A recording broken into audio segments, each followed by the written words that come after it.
Long before Julius Caesar, before the empire stretched across continents, Rome faced its greatest threat, a man whose name struck fear into the hearts of its citizens.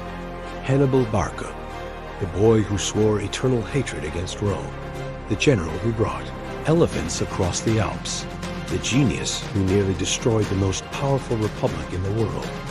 Hannibal was born in Carthage, in present-day Tunisia, around 247 BCE, a city that once rivaled Rome for control of the Mediterranean. His father, Hannibal Barca, was a great Carthaginian general during the First Punic War. When Hannibal was just 9 years old, his father made him swear a sacred oath at the altar, never to be a friend of Rome. He kept that promise for the rest of his life.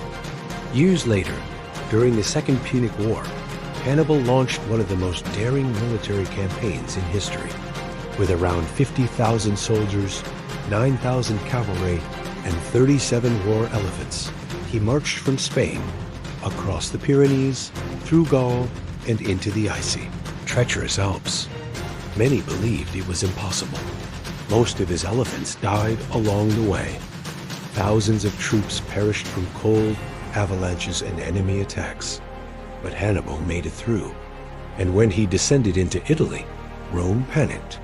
What followed were a series of masterful victories. At Lake Trasimene, Hannibal ambushed a Roman army and destroyed it, one of the largest ambushes in military history. But it was at Cannae, in 216 BCE, that Hannibal cemented his place as one of the greatest tacticians of all time. With a much smaller force, he encircled and annihilated over 50,000 Roman soldiers in a single day. It remains one of the bloodiest battles ever recorded. Rome had never seen such devastation, and yet Hannibal never marched on the city of Rome itself. Why? Some say he lacked siege equipment. Others claim he expected Rome's allies to desert, but they didn't. Rome was wounded, but not broken. Over the next decade, Hannibal roamed Italy, undefeated. He had no reinforcements, no supply lines. Only his brilliance and a burning will to destroy Rome. But time was against him. Rome adapted. It refused to face Hannibal head-on. Instead, it attacked Carthage's holdings elsewhere, in Spain and North Africa.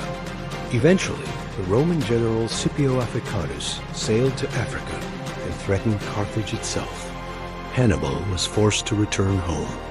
In 202 BCE, the two titans met at the Battle of Zama.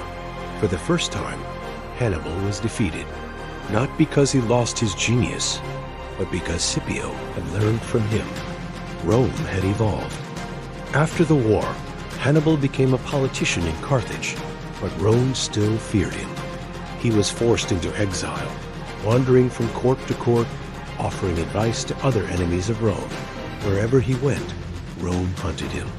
At last, cornered by Roman agents in Bithynia, in modern-day Turkey, Hannibal took poison rather than be captured. His final words?